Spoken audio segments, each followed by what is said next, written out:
இந்த அரசியல்லாம் நமக்கு எதுக்குங்க? நாம பாட்டுக்கு நடிச்சோமா, 4 காசு பார்த்தோமான்னு இருக்கலாம் தான் ஆரம்பத்துல நானும் நினைச்சேன். ஆனா நாம மட்டும் நல்லா இருக்கணும்னு நினைக்கிறது சுயநலம் இல்லையா?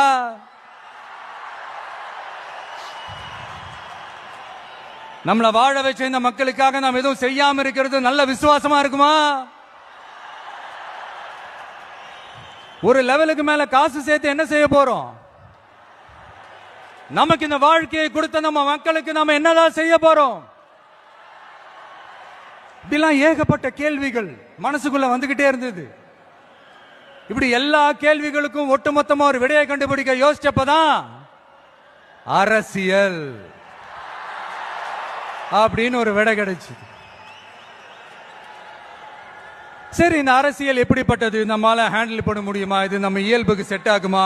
இப்படி இன்னும் எக்ஸ்ட்ரா கேள்விகள் வேற வந்து ஏதோ பூதம் கிளம்பி வந்த மாதிரி வந்துகிட்டே இருந்தது. இப்படி எல்லாத்தையும் பூத கண்ணாடி வச்சு பார்த்துக்கிட்டே இருந்தா எதுவும் உருப்படியா செய்ய முடியாது.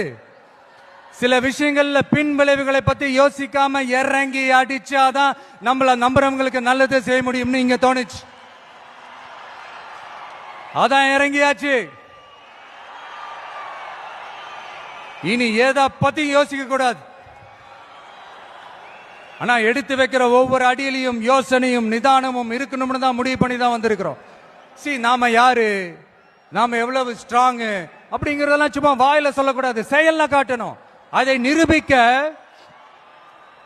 அரசியல்ல நம்ம என்ன ஸ்டாண்ட் எடுக்க போறோங்கிறது தான் ரொம்ப இம்பார்ட்டன்ட். ஏன்னா அதுதான் நம்மளுடைய எதிரிகள் யாருன்னு சொல்லும்.